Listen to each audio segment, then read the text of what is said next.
So in this video I'm going to show you how to use Adobe Spark Video's web interface to make a video. Now most people, if they make a Adobe Voice project or an Adobe Spark project, they use an iPad, an iOS device with one of the apps, but you can use their web interface.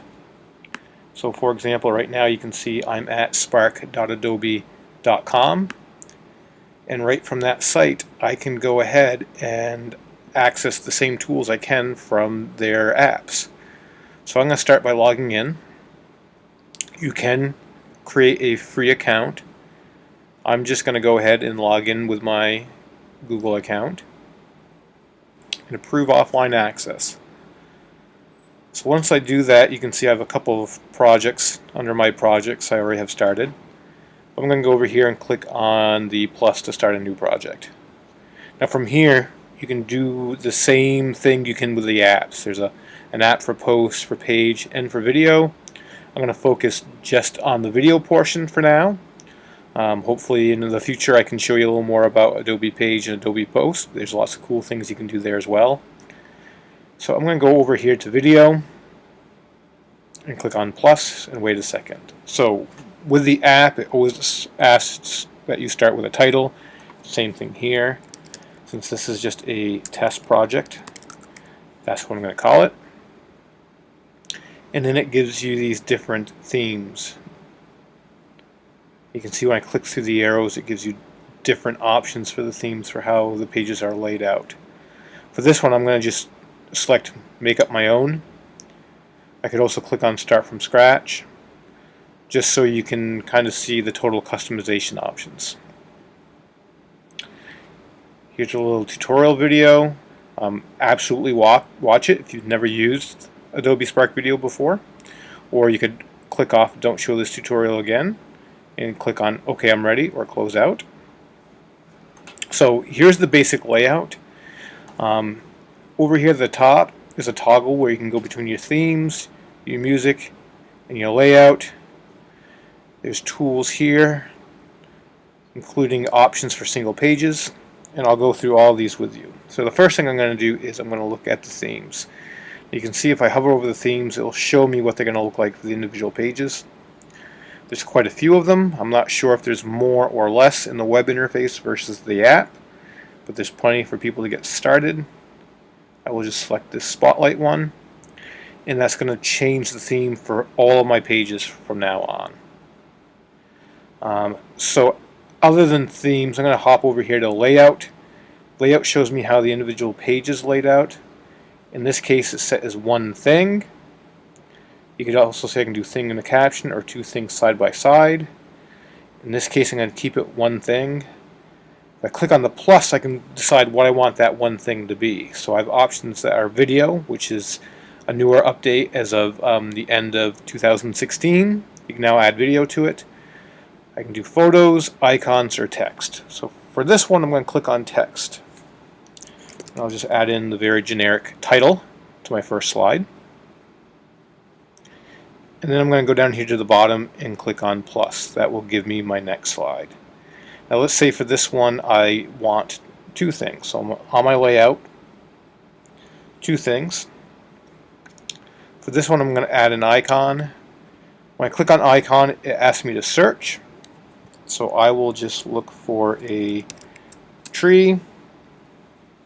You can see it adds tons and tons and tons. It's still even loading with all the options I have as I scroll through. So I'll just select this tree here for my icon. And for this one I'm going to click on to add a photo. Now because I was already in the search option for my icons, it's brought me to the search option for my photos, even looking for the last item I searched for. So if you're doing a project on a certain topic, that may save you some time, but you could definitely click in here and change it to something else. So if I'm looking for pictures on Vermont, I could do that. If I click on this little triangle there, I was on the find photos, you can see there's other options I can pick. So I could do my Google Photos if I have things uploaded there, or my Dropbox. You can also click on upload a photo. So in this case, if I click on upload photo, I can search wherever I have a folder full of photos, or in this case my desktop, I have this photo here I've already downloaded, and I can open that up. Just give it a second to upload. So there you can see there's a photo I've added. I'm going to add another slide. I'm going to change this to one thing, and just to kind of review the photos again, click on a photo, and if I do a search for a photo, which is here, it's just a matter of then clicking the photo like so, or at any point I could also find a different photo, connect to Dropbox, so on and so forth.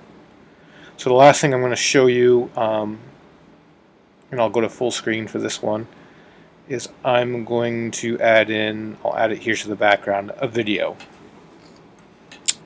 So for videos, there's no search option. There's no option to link it to your Dropbox or to Google Drive. You would have to select a video from your computer that you've downloaded that you want to upload. So here's one that I have downloaded. You can see there's this little drag bar here. You can have a total of about 30 seconds worth of video. Right now I'm at 3 seconds of this 3-minute and 9-second project. You position it to where you want it to be, and then if you drag, you can see it's increasing the time. So I'm going to do from about here to about here. I'm going to do that little 10-second snippet. Click on save. So that will take the video, just that section that I had highlighted in between those two dots, and add it to my project. There you go. Now you can see, because this is full screen and thing, I could add something like text over the top or another photo. In this case, I'm going to just leave it like that for the background. So for my project, I now have 4 slides. You can see them across the bottom. At any point, I could click on one of these and I can drag to reorder them. So if I made a mistake, or after looking at my project I want them in a different order that makes more sense, I can do that. You notice that any of these slides also have these 3 dots. I could duplicate, delete, or play the project from there. The duplicate is nice if you have, like, let's say a slide like this and you always want to use the same icon, but you have text here that changes every time. Rather than insert the icon every time, you could just duplicate it 3 times and just change the text. So now that I have my slides set, I have them in the order I want, I'm going to go to my music. You can see there's a number of built-in songs for background music. I click on the little triangle. It'll play a little bit of that song. I will just randomly pick this one, apparently Distant Telegram, makes me thoughtful. You can see here that you can add your own music, just like you can add photos or videos. You can navigate and upload those, and you can adjust the volume. There's also an option here that you can turn music on or off totally. So if you don't want music, you can do that. So now I have my photos, my text, my music, my layouts the way I want it. The last part to add is my voice. So to add my voice, I'm going to click on the microphone here for this slide. I am holding down on this, and you can see it's counting up, so it will record as I talk. You can see here was a little message that I can re-record over any slide I want to. If I click the play, I am holding down on this, and it gives you a little preview of what I just recorded. You could hear the music in the background. So then it'd be a matter of going from slide to slide and recording over that as well.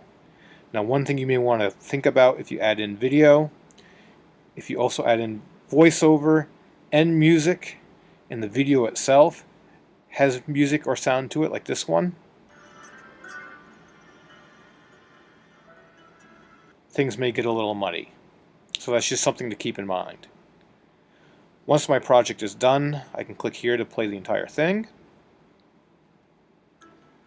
I am holding down on this, and you can see it's counting up. So I'll pause and close this. You could also click on the preview to get to that screen. I am holding down. At the top is your share option. If I click on share, you have a couple of options. So I could click on download, and it will compile a copy of the project and download it as a standalone video file on my computer. So once it's a standalone video file, I can take it, I could drag it to my Google Drive and share it out that way. I could put it on a pen drive, I could put it on the server, however you want to share it. So you can see here it downloaded that video. Put it in my downloads folder. It's a short video, but it's about 7 megs. So that file is what I could physically give to someone. There's also options that you can share it or publish it online through Adobe Spark site. To do that, you will have to choose one of these categories on the side. And then I could create a public link and share that link with whomever. So I could email it to my teacher. It could be posted on a public website. So let's say I have a bunch of projects that I want linked from the school website. If I want to embed it into a document that I'm sharing out to people, those are all options once you have the link made. You can see here, this is where I can copy the link. Now at any point, I can click up on those bars. I can start another project. I can sign out. I can go back to my main project page. From my main project page, you can see I can also share my project from here. Or I can go in, I can duplicate my project. So if I want one that's like a rough draft and then I want to polish or finish another one, I can do that. If I want to rename it, or in this case, since it was just a test, I'm going to delete it. So that was a quick overview of how to use Adobe Spark Video through their web interface.